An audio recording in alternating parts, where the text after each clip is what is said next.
Qytetarët po e kuptojnë dhe kanë kuptuar se vjedhja e pasurive të tyre dhe fondeve publike për Edi Ramën është një normalitet. Konsideron veten si patron të tyre.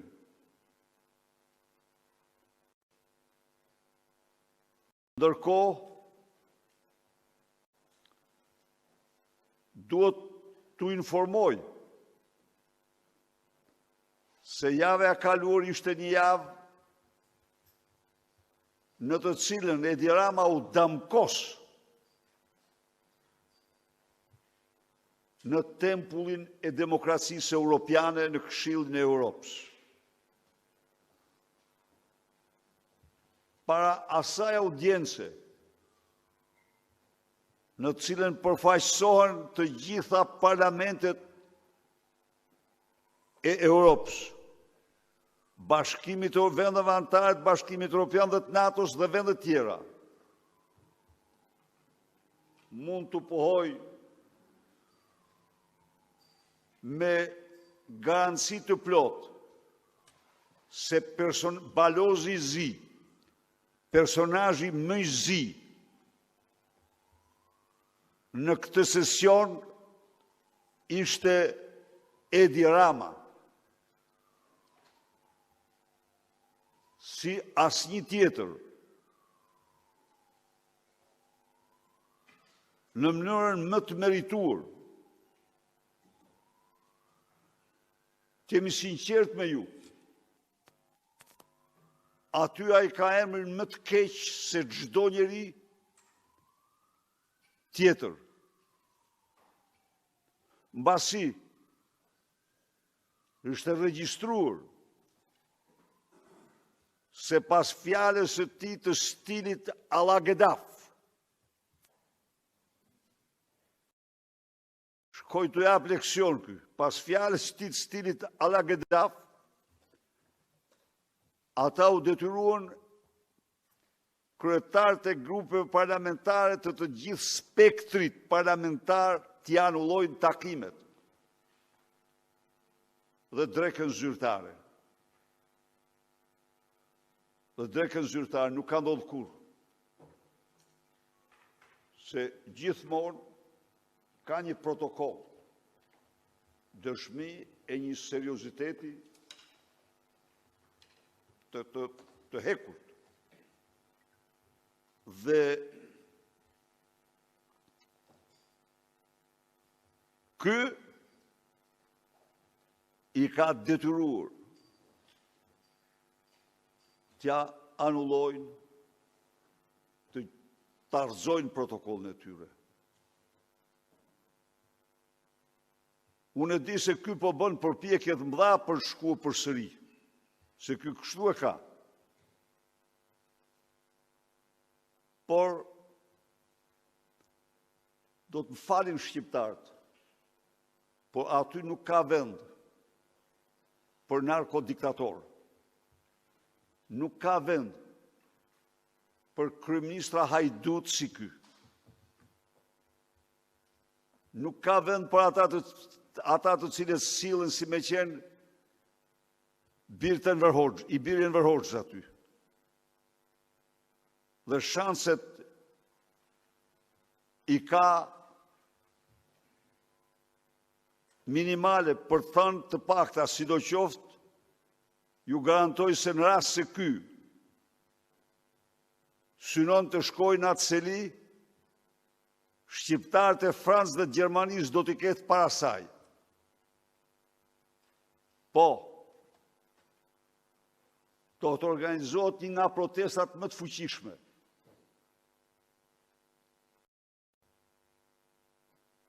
Sepse e meriton. Tani, keni pa ju,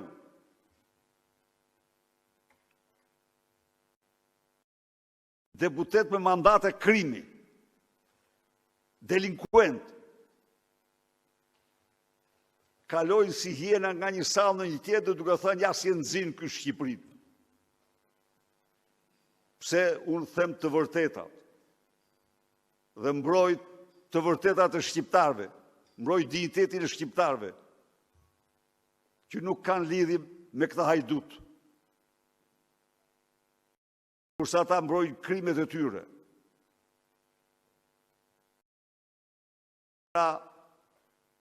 Ishte një javë mirë për shqiptarët. Dhe ishte një javë siç e meritonte për narkokracinë dhe Edi Ramën.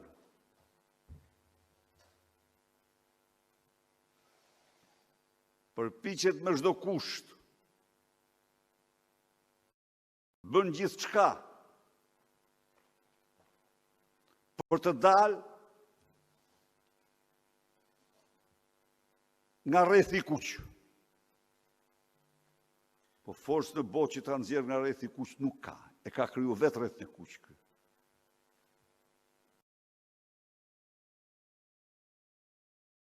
Ky dhe me sa duket edhe vllau, edhe si vllau i tij, padroni i tij Vučić. Se edhe ati i doli Ergjys Agasi, e murë të vesh besoj. Edhe ati Agasi Vučićit ishte me 5 tonelata drogë. S'ka lidhje, tha.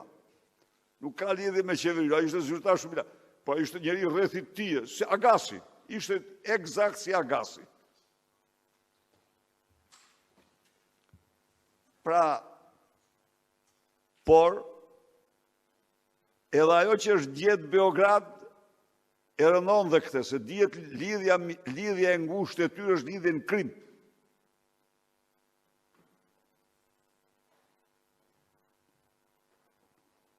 Ndaj dhe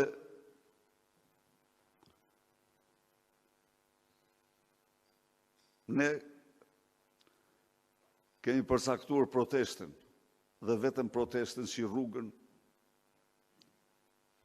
e vetme më kryesore për të përballë me këtë regjim. Data 10 është një ditë tjetër shumë e rëndësishme e kryengritjes paqësore kundër regjimit.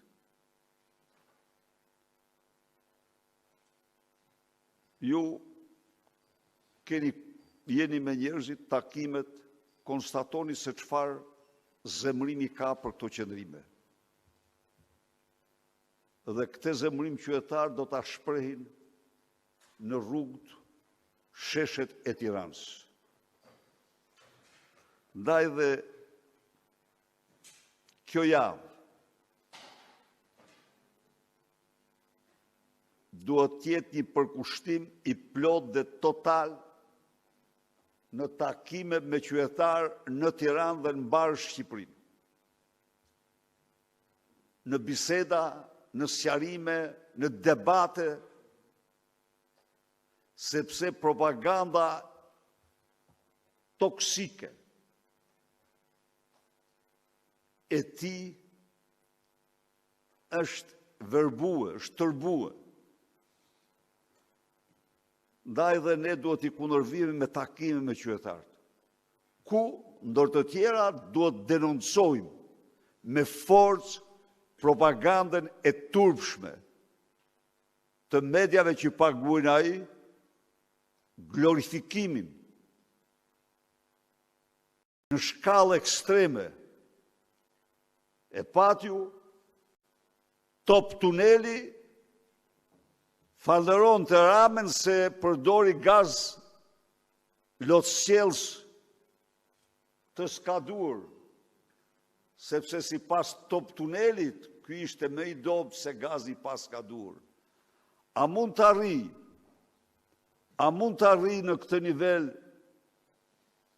një medje as Enveri dhe Hitleri s'mund të qonin më tej në propagandën e vetë një medje që qonë këtë Top Tunelin. Të thot që ju bë favor protestuesve, se u përdor gazi s'ka dur. Imagjinoni ju se çfarë shplarje truri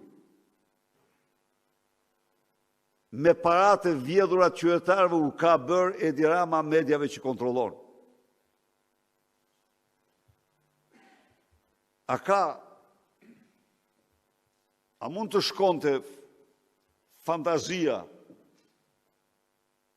shkon vetëm fantazia, se ato i merr nga zyra e Ramës të gjitha, direkt, aty është fabrika e trillimeve, mashtrimeve dhe manipulimeve.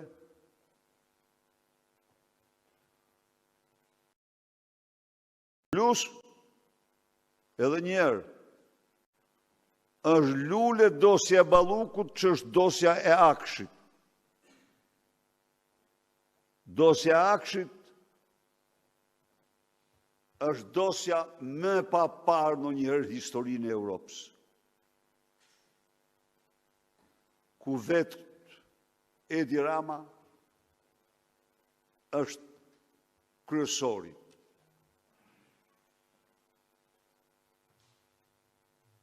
Është kryesori,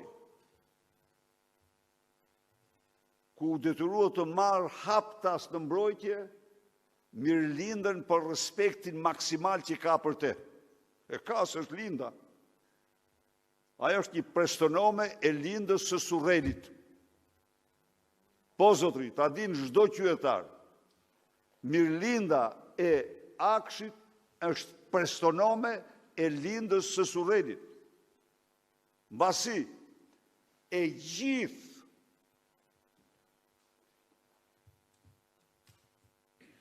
krimi i kësaj sipërmarrje, i kësaj agjencie shtetërore, ka si stimullar Bazhanakun, Edi Ramës, kunatin e lindës. E regjistruar me dokumenta, e angazhuar në tendrat e Akshit për kunatin.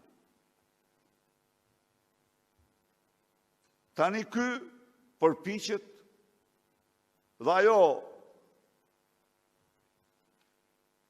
ushtarja e Agasit, që thot se nuk është marrë, nuk kam folë me Agasin për tendera, që i mirë të pengë biznismen, punon ditë e natë për të fshehur, për shkatruar dokumenta. Qytetarët e kanë kuptuar se vetëm fjala e tyre, vetëm zëri i tyre, vetëm guximi i tyre mund t'u japë përgjigje. Nuk i zgjidh drejtësia këto, sepse nuk pyesin më për drejtësitë. E kyçi ky drejtësitë. Faktikisht e azjesoj. E azjesoj. Unë ndala në këtë problem për të theksuar edhe një herë rëndësinë e jashtëzakonshme. Ka protesta që kanë qytetarët. Koha është e qytetarëve. Ndaj, përparësi absolute për çdo orë të ditës tuaj ka takimi me qytetarët dhe organizimi sa më i fuqishëm i protestës së datës 10.